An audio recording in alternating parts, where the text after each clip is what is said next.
नमस्ते बच्चों, my self Jaiswal sir. हम पढ़ रहे हैं class 10th science life processes. Last class में हमने देखा था कि स्टेप वाइज किस तरीके से ह्यूमन में ट्रांसपोर्टेशन होता है। Now we will see how transportation takes place in fish. So explain mechanism of transportation in fish। किस तरीके से फिश में ब्लड का ट्रांसपोर्ट होता है। So fish has two chambered heart. Fish has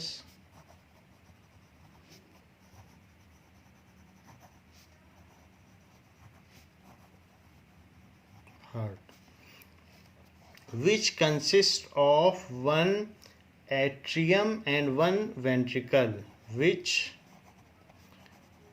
consists of one atrium and one ventricle. Fish do not have lungs. Fish do not have lungs. Instead, they have gills. Instead, they have gills. Deoxygenated blood under pressure is sent towards gills. Deoxygenated blood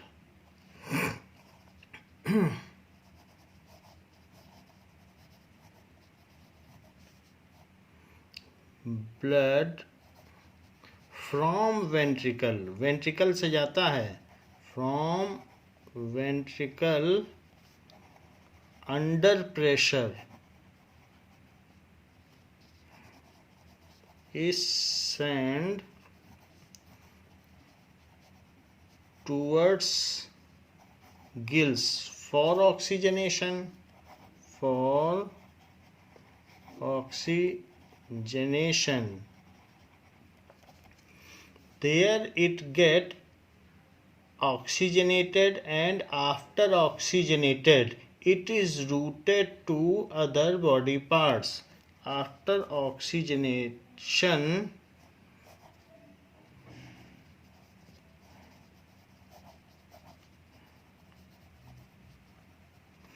of blood at gill site,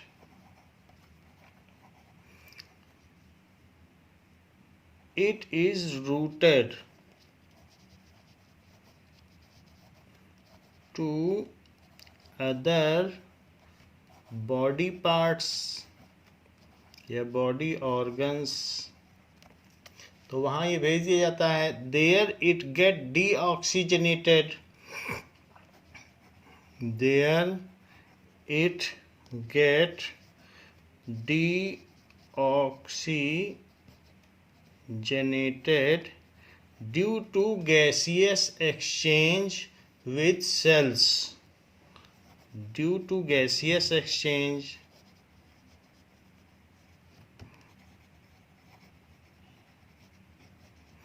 between cells and blood. Between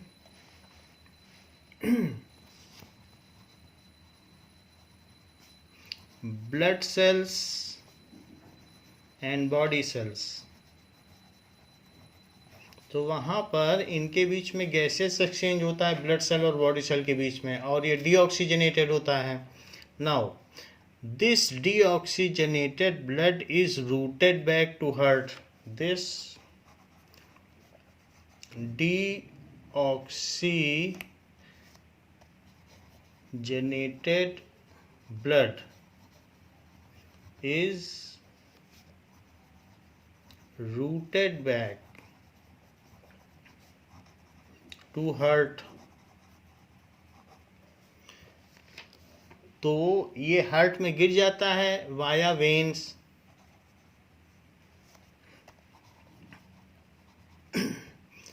it falls in atrium, blood हमेशा atrium में गिरता है, और जो blood भेजा जाता है heart से वो वेंट्रिकल से भेजा जाता है। ह्यूमन में भी चाहे वो लंग्स की ओर भेजा जाए तो भी वेंट्रिकल से भेजा जाता है, और चाहे बॉडी में भेजा जाए तो भी वेंट्रिकल से ही भेजा जाता है, क्योंकि वेंट्रिकल मस्कुलर ऑर्गन है, मस्कुलर पार्ट है हार्ट का। So it falls in atrium when atrium is filled with deoxygenated blood, क्योंकि ये फिश में हमेशा हार्ट में डीऑक्सीजनेटेड ब्लड ही रहता है। ये हमने आपको लास्ट क्लास में फिगर में बता दिया था कि फिश में जो ब्लड है वो डीऑक्सीजनेटेड है। तो अब ये बॉडी से इधर आया डीऑक्सीजनेटेड, फिर यहाँ से वेंट्रिकल में डीऑक्सीजनेटेड गया, और डीऑक्सीजनेटेड ब्लड ही गिल्स में भेज दिया गया, और गिल से फिर ऑक्सीजनेटेड होकर पूरी बॉडी में गया। तो ये सिंगल सर्कुलेशन सिस्टम है, एक ही बार हार्ट में आया। When atrium is filled,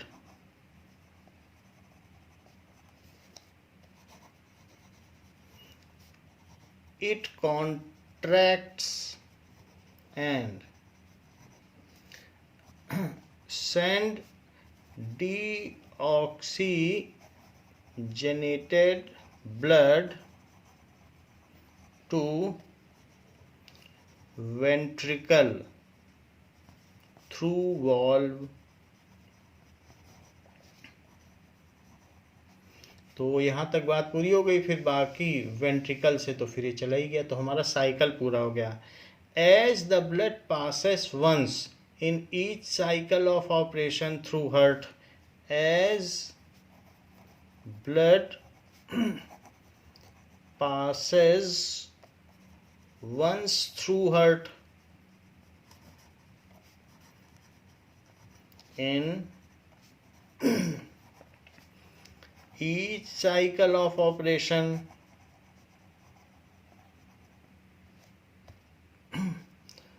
so it is called single circulation system।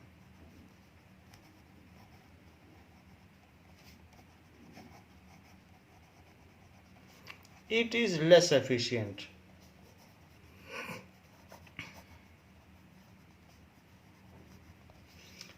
ये लेस एफिशिएंट है क्योंकि जो गिल से ब्लड जा रहा है वो अंडर प्रेशर बॉडी में नहीं जा रहा है। यहाँ से तो प्रेशर से गया, फिर यहाँ पर सारा प्रेशर खत्म हो गया कैपिलरी में।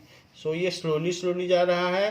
The respiration rate is slower, it does not generate so much energy to keep the body warm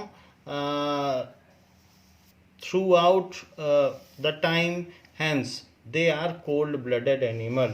Cold-blooded animals are those whose body temperature varies with the surrounding। तो वो जब बाहर कोल्ड रहेगा तो उनका कोल्ड रहेगा, जब बाहर हॉट रहेगा तो उनका बॉडी टेम्परेचर हॉट रहेगा। As it is less efficient, so respiration rate is less faster because blood does not flow to body parts under pressure, because blood does not flow to body parts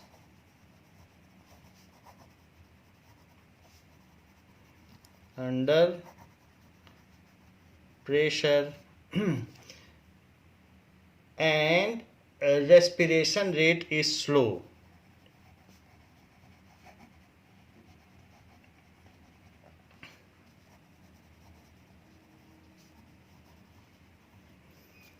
Less energy is generated,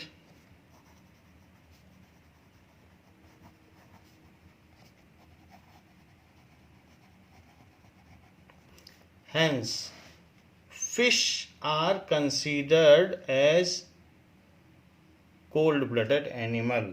Hence, जो भी हैं fish are considered as cold-blooded animals. So their body temperature varies with the temperature of surrounding. उनका body temperature surrounding के temperature के साथ change होता रहता है. their body temperature is not constant and it varies with the surrounding.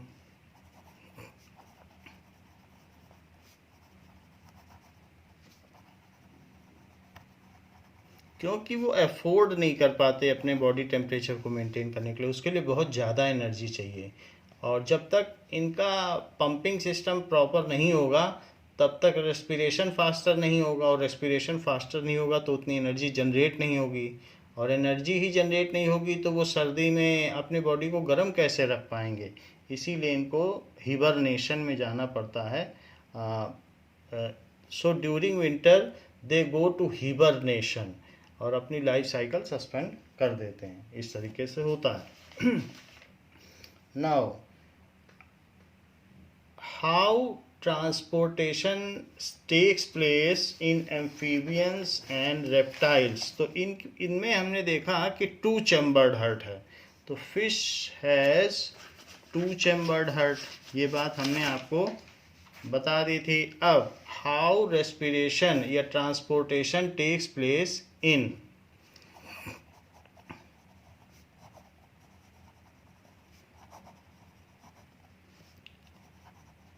Of blood भी लिख सकते हैं. Takes place in amphibians. Amphibians में फ्रॉग आ जाएगा.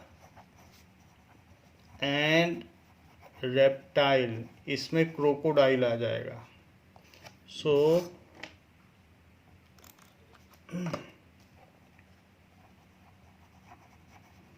ये ऐसे भी पूछा जा सकता है कि क्रोकोडाइल में किस तरीके का ट्रांसपोर्टेशन होता है. सो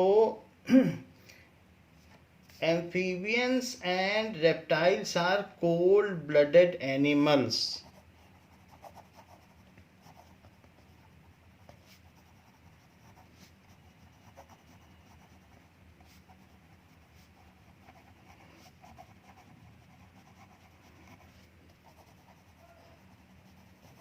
As their body temperature depends on the temperature of environment. As their body temperature depends on the temperature of environment.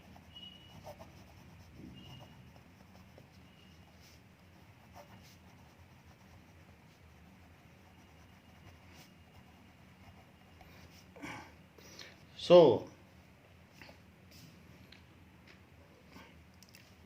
they have 3 chambered heart. They have 3 chambered heart.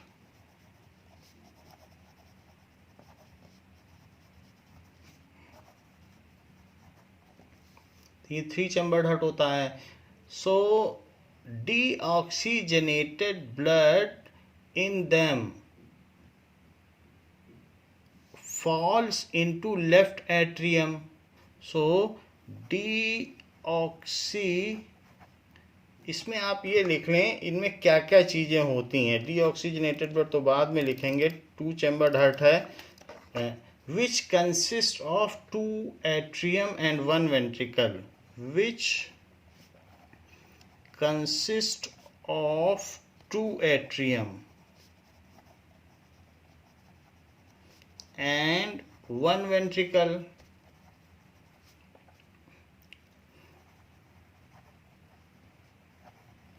Left ये right atrium receives deoxygenated blood from body parts. जो इसमें right atrium है वो क्या करता है, deoxygenated blood को body part से रिसीव करता है। And left atrium received oxygenated blood from lungs. Right atrium receives deoxygenated blood from body parts and left atrium receives oxygenated blood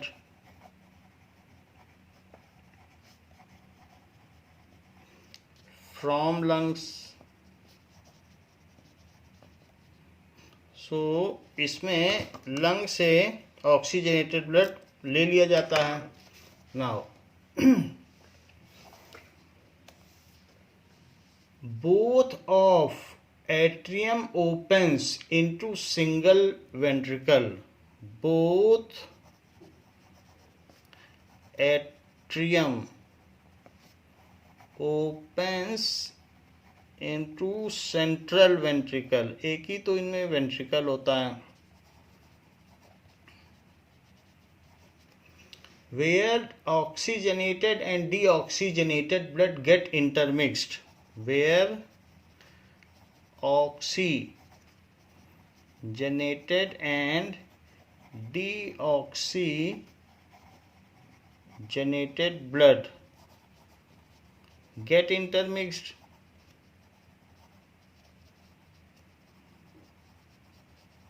ये आपस में इंटरमिक्स हो जाते हैं। The same blood under pressure is simultaneously send to lungs as well as to body। the same mixed blood under pressure is sent for oxygenation to lungs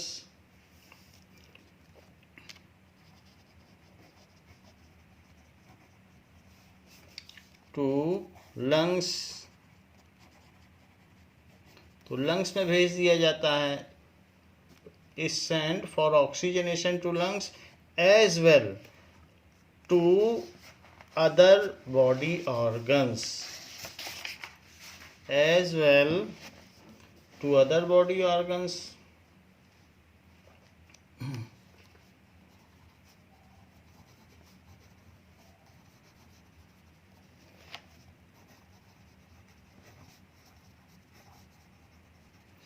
तो इसमें ventricle के through दो ट्यूब्स निकले हैं। एक देखिए यहाँ लंग्स को जा रहा है और दूसरा जा रहा है बॉडी ऑर्गन को। तो उसमें भी मिक्स्ड ब्लू कलर है। तो मिक्स्ड ब्लड बॉडी को भी जा रहा है और मिक्स्ड ब्लड लंग्स को जा रहा है। ये बात है कि उसके बाद आने के बाद और ज़्यादा ऑक्सीजनेटेड हो गया, लेकिन यहाँ तो सब मिक्सिंग हो गई तो मिक्स्ड ब्लड ही बॉडी में भेजा जा रहा है। तो टू अदर बॉडी ऑर्गन्स दो they follow double circulation system. क्योंकि ब्लड जब गिरता है एट्रियम तो लंग्स की ओर भेजा जाता है, फिर लंग्स से लौटता भी है। तो दो they follow double circulation system but it is less efficient because they have 3 chambered heart। though they have double circulation system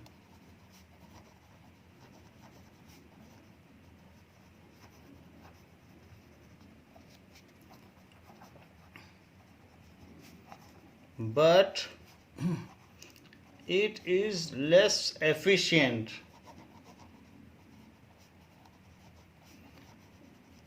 due to intermixing of blood at ventricle।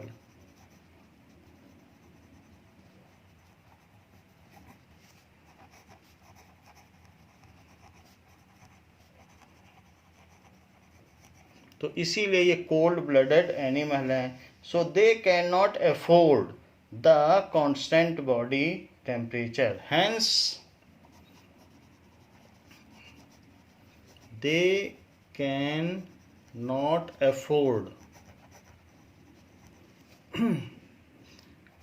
constant body temperature and go to hibernation. Hibernation का मतलब है suspend their life processes during active life processes during winter. Suspend their various life processes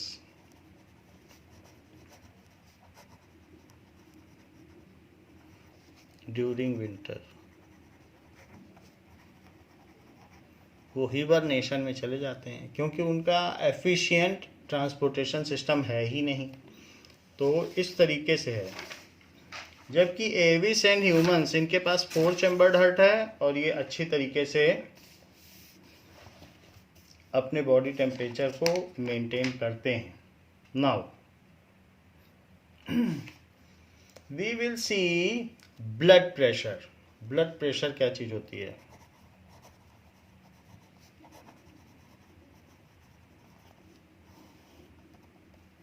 The pressure at which blood is pumped around the body by heart is called blood pressure.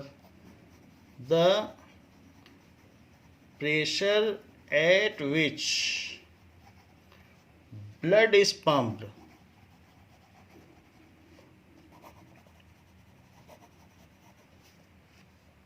around the body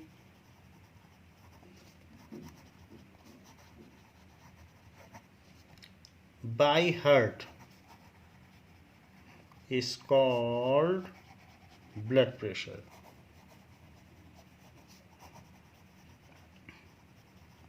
So when left ventricle contracts, जब left ventricle, हमारे body में यही चीज़ है left ventricle, और यही भेजता है आओर्टा से पूरी बॉडी में. तो ये जब दबेगा, कॉन्ट्रैक्ट होगा, तो प्रेशर इज़ हाईएस्ट. तो जो आर्टरी है, आर्टरी से ही तो जाता है और मेन आर्टरी को आओर्टा कहते हैं. तो आर्टरी में सबसे ज़्यादा प्रेशर होगा. So when left ventricle contracts,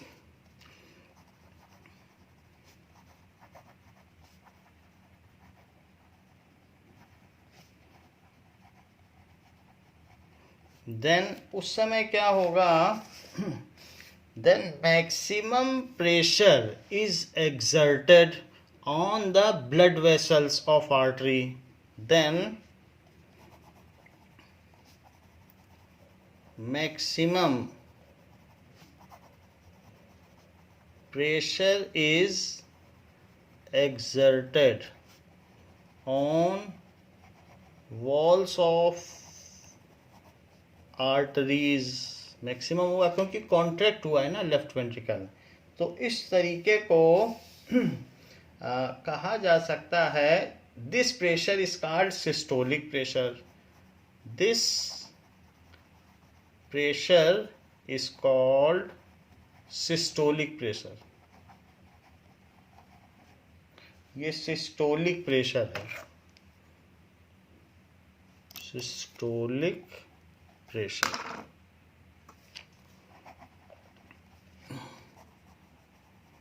या ये कह सकते हैं कि the maximum pressure at which blood leaves the heart through the main artery during contraction phase.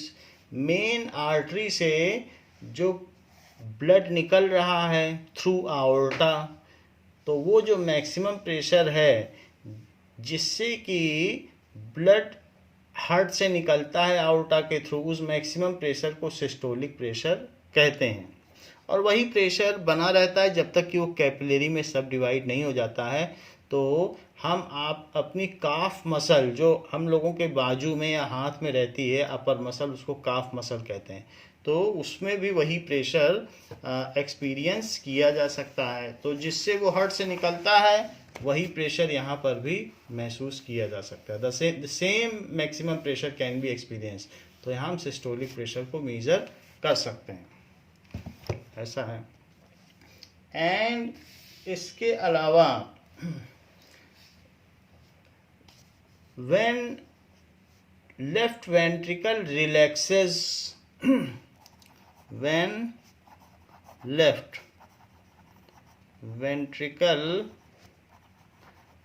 relaxes then the pressure in artery reduces a little bit। ऐसा नहीं है कि तब उसमें प्रेशर नहीं रहता है और रुक जाता हो, ब्लड तो फ्लो करता रहता है, पंपिंग तब भी होती है। then the pressure reduces a little bit, then the pressure is minimum in arteries,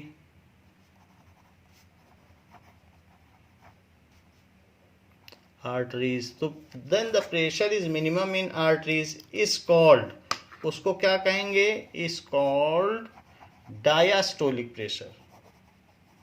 It is called diastolic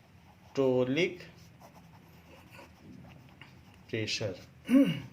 So what is blood pressure? The pressure which is pumped.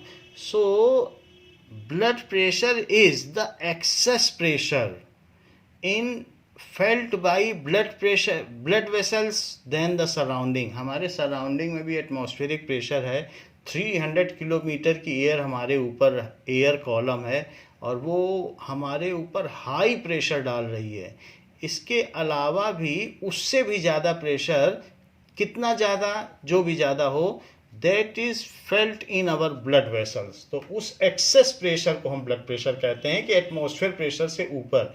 जैसे कि आप अपने टायर को इन्फ्लेट कराते हो तो उससे कहते हो टायर वाले से, टायर ट्यूब वाले से कि भाई अगले पहिए में 30 psi पर स्क्वायर इंच डालना प्रेशर और पीछे में 35 डालना। स्कूटी में ऐसे कराते हो तो वो एक्सेस प्रेशर है, एटमॉस्फेरिक प्रेशर के ऊपर का।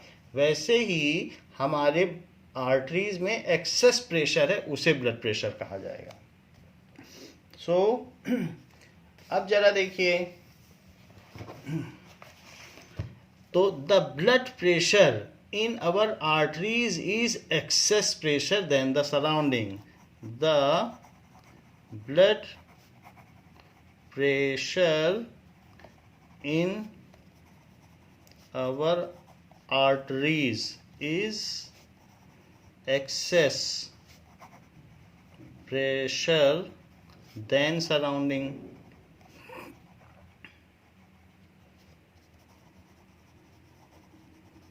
जब आप किसी पिचकारी को कंप्रेस करते हो रंग निकालने के लिए तो भी आप एक्सेस प्रेशर लगाते हो। तो एटमॉस्फेयर में जो प्रेशर है वो तो हाई है हर तरफ, तो आप जब एक्स्ट्रा कुछ किसी चीज़ को दबाते हो, कुछ करते हो, तो वो आपका एक एक्सेस प्रेशर है। वैसे ही यहाँ पर भी एक एक्सेस प्रेशर है। So in healthy human the normal blood pressure value is, in healthy human normal blood pressure, जो नॉर्मल ब्लड प्रेशर वैल्यू है इज ये होती है, that is 120 mmHg। Systolic pressure मतलब मरकरी 120 mm या 12 सेंटीमीटर ऊपर हो जाए, इतना प्रेशर लगाओ कि बाहर से कि मरकरी जो है इतना ऊपर उठ जाए, तो that pressure is called 120 mmHg। यानी आपको बता दें कि अगर इतना प्रेशर लगाया जाए कि मरकरी हैवियर होता है और अगर किसी एयर कॉलम में इतना उठ जाए ऊपर, बाहर से प्रेशर लगाया जाए, तो 120 mmHg या 12 सेंटीमीटर मरकरी। Hg का मतलब है हरारजिरम, दैट इज मरकरी। सो ये है the pressure value is 120 mmHg systolic and 80 mmHg diastolic.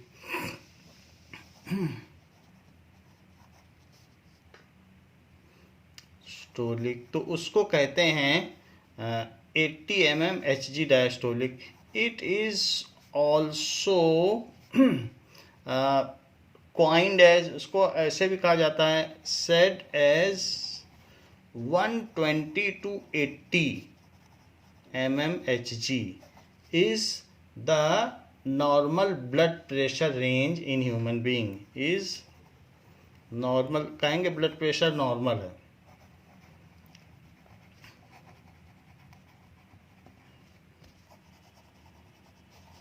Range. तो कभी कभी जब हम एक्सरसाइज करेंगे तो ब्लड प्रेशर कम ज़्यादा हो जाता है, सोते समय कम हो जाता है, दौड़ते समय ज़्यादा हो जाता है। तो नॉर्मल और हेल्दी ह्यूमन में भी थोड़ा वेरिएशन होता है जब विगरस एक्सरसाइज करते हैं, और जब हम बैठे रहते हैं कुछ हल्का फुल्का काम करते हैं तो ये रहता है। So there are two pressure, systolic and diastolic pressure. तो या तो ऐसे भी लिखा जा सकता है और या तो ऐसे भी लिखा जा सकता है, 120/80 ऐसे भी लिखते हैं। सो ये तो बात है कि हाई प्रेशर रेंज होती है क्योंकि ब्लड को कैपिलरी से पास होना होता है। तो लेकिन फिर भी ब्लड प्रेशर हमेशा एटमॉस्फेयर से ऊपर ही रहता है। जब मिनिमम प्रेशर है तब भी वो एटमॉस्फेरिक प्रेशर से 80 mmHg ऊपर है, और जब मैक्सिमम है तो 120 mmHg ऊपर है, तो हमेशा ऊपर है। डायास्टोलिक का ये मतलब नहीं समझना चाहिए कि प्रेशर खत्म हो गया, उसमें है जब आपके टायर में हवा कम रहती है तो भी तो हवा रहती है, तो इसका मतलब है कि उसमें एक्सेस प्रेशर है टायर में, तभी तो। और फिर कभी कभी इन्फ्लेट करा लेते हैं तो और ज़्यादा हो जाती है।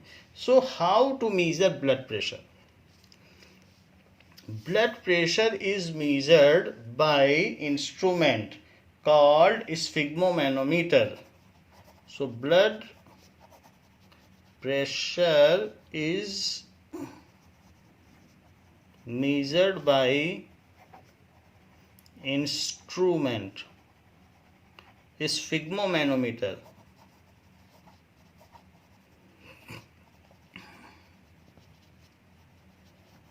तो स्फिग्मोमैनोमीटर से ब्लड प्रेशर मेज़र किया जाता है। ज़रा देखें कैसे मेज़र किया जाता है। यहाँ पर एक बैंड होता है, तो उस यहाँ पर जो काफ मसल है हम लोगों की, तो वहाँ पर उस बैंड को हम सिक्योर कर लेते हैं, टाइटली बंद कर देते हैं, और इसके बाद एक रबर कफ होता है, उससे हम इन्फ्लेट करते हैं। तो ये जो चीज़ होती है ये टाइट हो जाती है, इसमें हवा भर जाती है, और पूरी तरीके से जब हम इसको हवा इसमें भर देते हैं तो ये देखिए बीच की आर्टरी है, तो आर्टरी दब गई। ऐसे तो आर्टरी नॉर्मल है, यहाँ देखो आर्टरी कैसे पतली सी हो गई, और ब्लड को नहीं जाने देती। अभी यहाँ ब्लड है, अब यहाँ कहाँ ब्लड है, जाने ही नहीं दे रही है। तो जब हम इसको इन्फ्लेट करते हैं तो इस काफ मसल के ऊपर जो पैड है, तो इसको इन्फ्लेट करते हैं तो ये दब जाती है, और यहाँ पर कोई भी ब्लड नहीं जाता। और साथ ही साथ इसमें से एक प्रेशर मेजरिंग गेज होता है जिसमें से प्रेशर आता रहता है। तो अगर जैसे जैसे हम ये रबर कफ को कंप्रेस करेंगे ये बहुत ऊपर चला जाएगा, 180 तक चला जाएगा, तो 180 तक यहाँ तक ऊपर तक चला जाएगा। अब इसके बाद इस काफ मसल में एक छोटा सा नॉब है, बटन, तो उसको धीरे से रिलीज़ कर देंगे। तो यहाँ पर इसको रिलीज़ करेंगे, और एक ये है ये स्टेथोस्कोप है, इसको कान में लगाओ और वो चीज़ इसके अंदर डाल दो। ये जो दिख रहा है ना आपको डायाफ्राम, इसको इसके अंदर डाल दीजिए, काफ मसल के अंदर। तो अब धीरे धीरे नॉब को रिलीज़ करिए, इस नॉब को रिलीज़ करिए, तो ब्लड धीरे धीरे इसमें से आएगा। तो जैसे ही आएगा और उसको देखते रहिए, पहली आवाज़ आएगी सू, जो फर्स्ट साउंड ऐसे सुनाई पड़ेगा ब्लड के आने का, तो जान वो हाईएस्ट प्रेशर है, उसको कहेंगे systolic. And when the sound just goes, फिर एक ऐसी बात हो जाएगी पूरी तरीके से खुल जाएगा और वो आवाज़ अब नहीं आएगी, बहुत देर तक आती रहेगी सू। तो जब जैसे फर्स्ट साउंड सुनाई पड़े वो सिस्टोलिक है। And when the sound first goes तो इसको कहेंगे डायास्टोलिक प्रेशर। तो वो उसमें भी रीड कर दो कि कब आवाज़ सुननी बंद हो गई, तो वो जब आवाज़ सुननी बंद हो जाएगी तो उसको डायास्टोलिक कहेंगे। तो एक सिस्टोलिक हो गया और एक डायास्टोलिक हो गया। तो इस तरीके से हम ब्लड प्रेशर को स्फिग्मोमैनोमीटर से मेज़र कर सकते हैं। इसको हम लिख लेते हैं और देख भी लेते हैं कि किस तरीके का होता है। देख लीजिए। Now this is sphygmomanometer. तो ये हमारे पास क्या है, ये काफ मसल है। तो इसमें हम क्या करते हैं कि ये तो इस डिवाइस में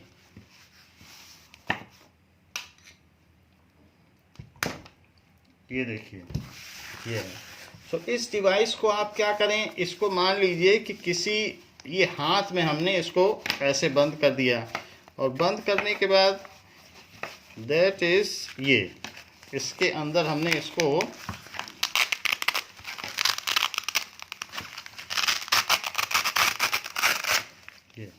ये इसको काफ मसल में हमने इसको ऐसे लगा दिया और इसको बंद कर दिया। बंद करने के बाद ये इसका रीडिंग है कि किस तरीके से इसमें रीडिंग आएगी। तो उसमें रीडिंग दूसरे तरीके की है लेकिन इसमें ये है।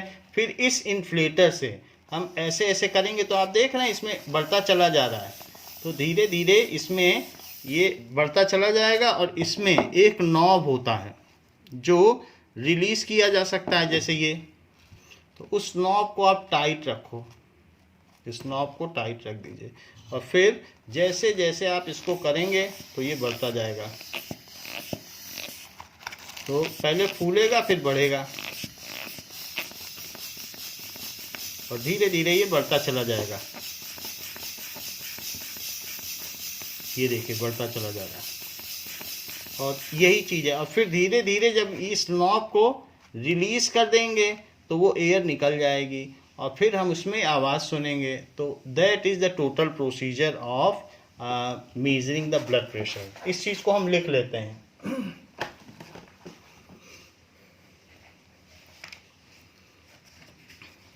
Now how blood pressure is measured in human.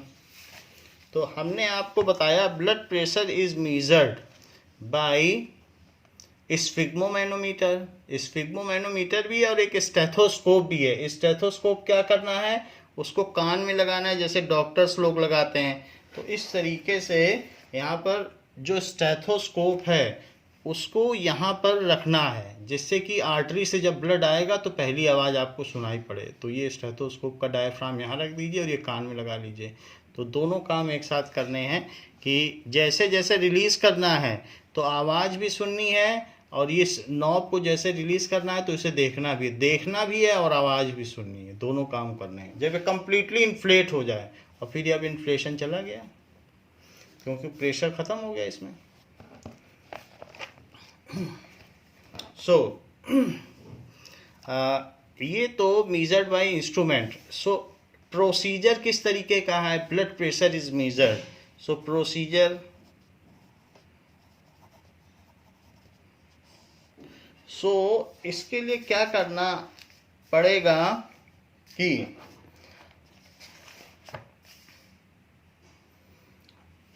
Now A rubber कफ। तो पहली चीज है a rubber cuff is wrapped around calf muscle, is wrapped around calf muscles of person's arm,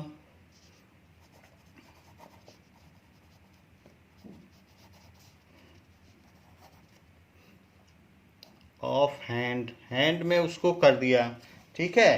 and it is inflated by, it is inflated by उसको inflate कर देंगे bye pump. So when it is completely inflated, then it exert pressure on artery. जो calf muscle की artery है उसको pressure exert करेगी and block the flow of blood. When it is completely inflated, then उसके बाद क्या होगा? Then it exerts pressure. Then it exerts pressure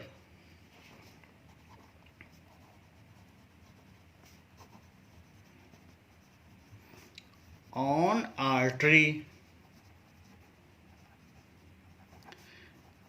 artery में जाएगी and block the flow of blood. Block flow of blood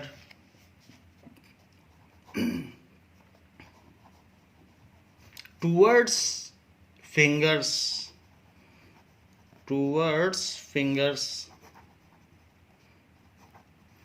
आपसे कहा जाता है कि जब वो लगाया जाए तो हाथ बंद करिए, तो इसका मतलब है यहाँ का सारा ब्लड पीछे चला गया. फिर कहा जाता है अच्छा अब हाथ खोल लीजिए, तो अब ब्लड आने के लिए आप वेट कर रहे हैं कि ब्लड आए, लेकिन ये हाथ आपका सफ़ेद रहेगा और जैसे जैसे ब्लड आएगा बिल्कुल रेड हो जाएगा. तो ऐसे ये चीज़ की जाती है टूवर्ड्स फिंगर्स. तो ब्लड नहीं आ रहा है, ब्लॉक द ब्लड. ठीक है. Eight the same time level of mercury rise in. जो भी है इसमें मर्करी राइज करेगा प्रेशर गेज में. Eight the same time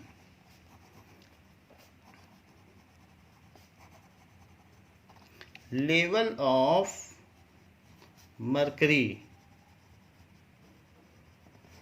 rise, क्योंकि आपने प्रेशर लगाया है, rise in pressure gauge. Pressure gauge में लेवल राइज कर जाएगा. अप्रॉक्सीमेटली 180 to 210 उतना तो बढ़ाना है. सो अप्रॉक्सीमेटली 210 तक तो आप ले ही जाएं. जैसे इसमें जितना है तो 210 ले जाएं आप. ये देखो, तो इतना बढ़ाएं कि यहाँ तक 220 तक ले जाएं, बढ़ाते बढ़ाते 220 तक. 210 mmHg तक आप ले जाएं, क्योंकि किसी किसी में हाई ब्लड प्रेशर भी होता है, 180 का भी होता है, तो फिर ज़्यादा ही रखना पड़ेगा आपको, क्योंकि हाई ब्लड प्रेशर भी तो मेज़र करना है. सो यहाँ तक ले जाएं.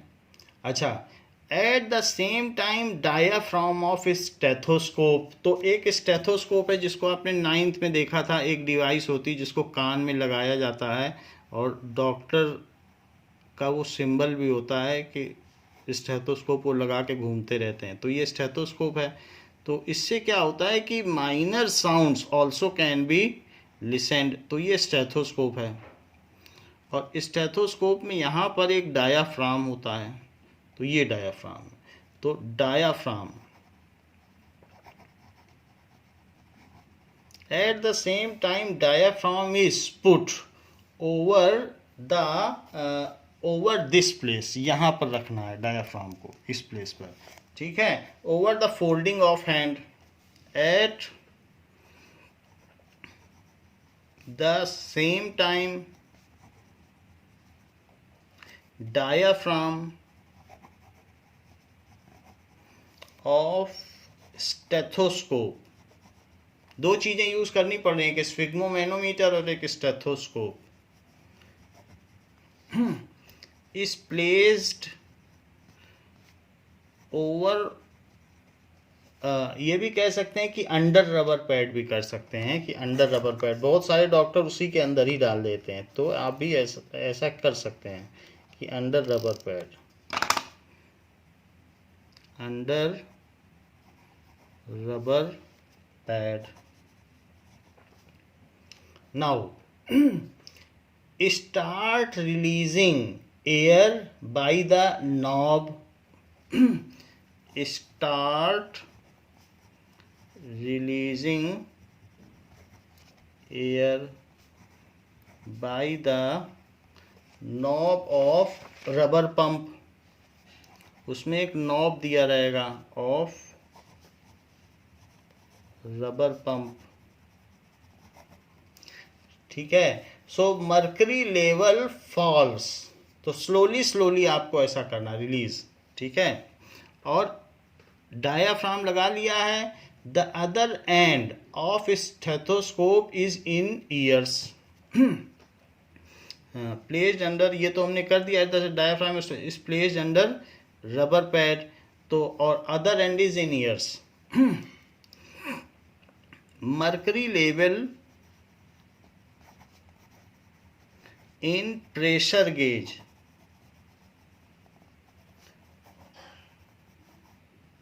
तो mercury level in pressure gauge falls, pressure gauge में फॉल्स होगा,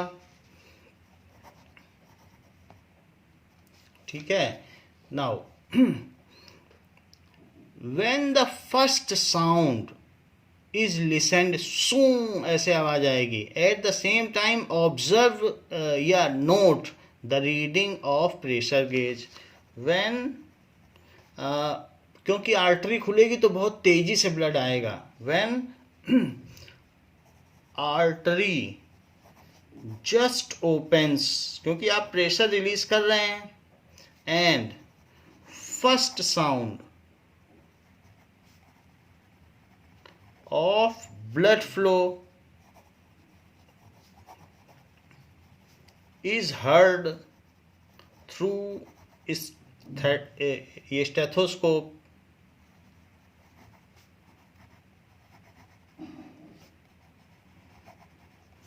note reading on pressure gauge, reading on pressure gauge, it is systolic pressure, ये मैक्सिमम प्रेशर होगा।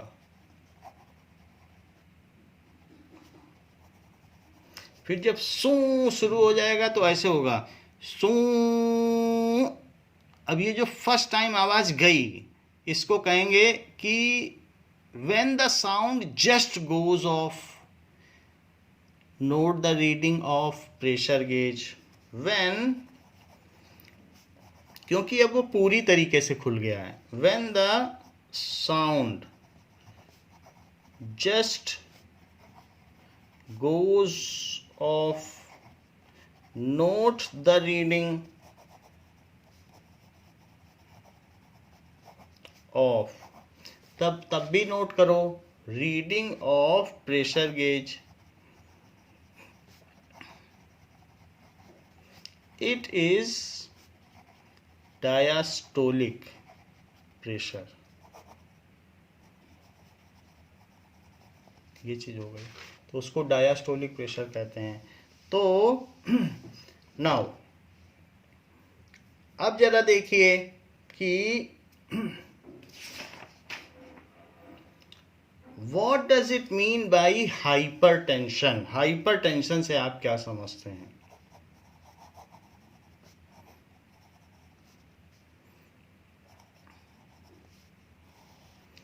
So if the upper value of blood pressure goes above 120 mmHg, if upper value of blood pressure goes above 120 mm of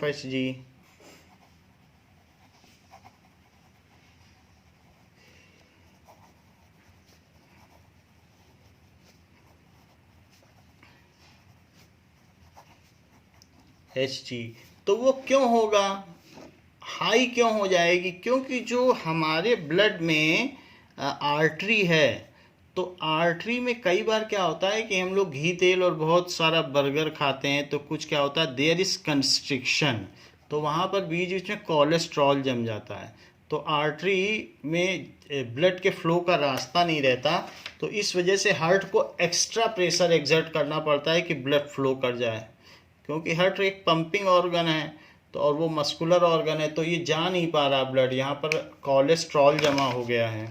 so this is cholesterol.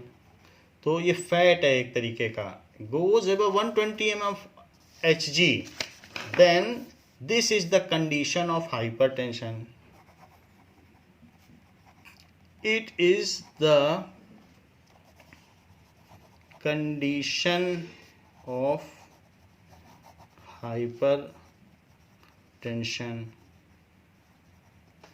It occurs due to deposit of cholesterol in arteries, blood arteries. तो cholesterol जमा हो गया है, तो due to this heart has to exert extra pressure for flow of blood, to maintain flow of blood. Due to this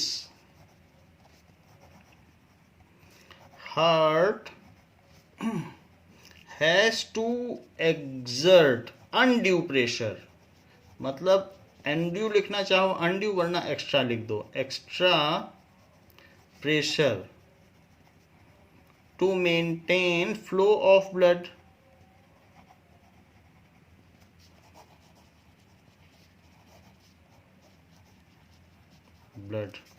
तो ऐसा होने की वजह से जो हाइपरटेंशन है, so this causes the chance of heart failure. उससे कई बार हृदय गति रुक जाती है, कहा जाता है कि हार्ट फेल हो गया है, क्योंकि उसको एक्स्ट्रा प्रेशर लगाना पड़ रहा है।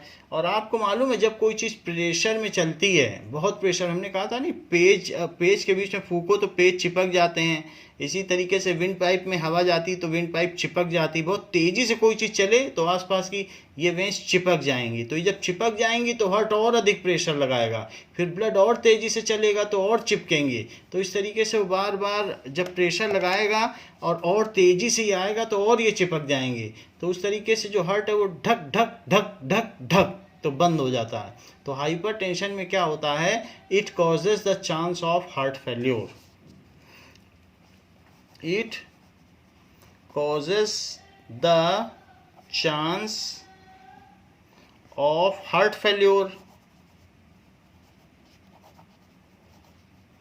और इसके अलावा हाइपरटेंशन के और क्या सिम्टम्स हैं, सो ये भी है कि द शॉर्ट टेम्पर्डनेस हो जाती है या टायर्डनेस हो जाती है। These are the other symptom of hypertension. हम जल्दी थक जाएंगे, तो शॉर्ट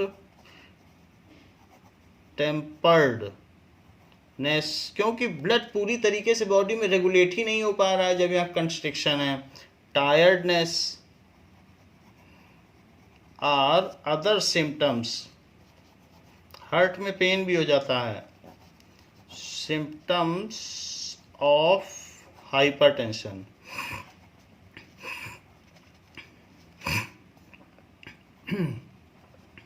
तो इस चीज़ को इसीलिए इसका नाम भी दिया गया है, टेंशन हो जाती है तो hypertension. Now next is hypotension. ये हाई ब्लड प्रेशर की कंडीशन है। हाइपरटेंशन का मतलब है ब्लड प्रेशर हाई हो गया, तो उसको आप लिख सकते हैं हाई ब्लड प्रेशर। ये हाई ब्लड प्रेशर की कंडीशन है। लो ब्लड प्रेशर भी किसी किसी को हो जाता है। तो जो हाई ब्लड प्रेशर हो गया तो उसको नमक नहीं खाना चाहिए, तेल नहीं खाना चाहिए, जिससे कि उसका कोलेस्ट्रॉल ठीक हो जाए। रफेज सलाद ज़्यादा खाना चाहिए, तो इस तरीके से ठीक हो सकता है। दौड़ना भागना अवॉइड करना चाहिए जब तक कि ठीक ना हो जाए। Hypotension, that is low blood pressure.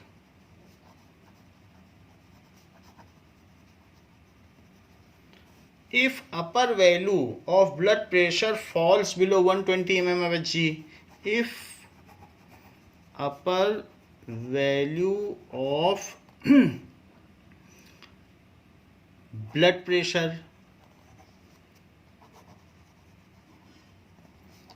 falls below 120 mm of Hg, then blood is not properly regulated to different body parts. तो जब प्रेशर ही नहीं होगा तो हमारी बॉडी में ब्लड ही नहीं पहुंचेगा. देन ब्लड इज, किसी किसी में तो 60 तक पहुंच जाता है ब्लड प्रेशर, तो उसमें क्या होगा कि वो चक्कर खा के गिर जाएगा, थोड़ा चलेगा, सुस्ती रहेगी. आप उससे कुछ पूछोगे तो बोलेगा हाँ हाँ, बोल नहीं पाएगा ठीक से.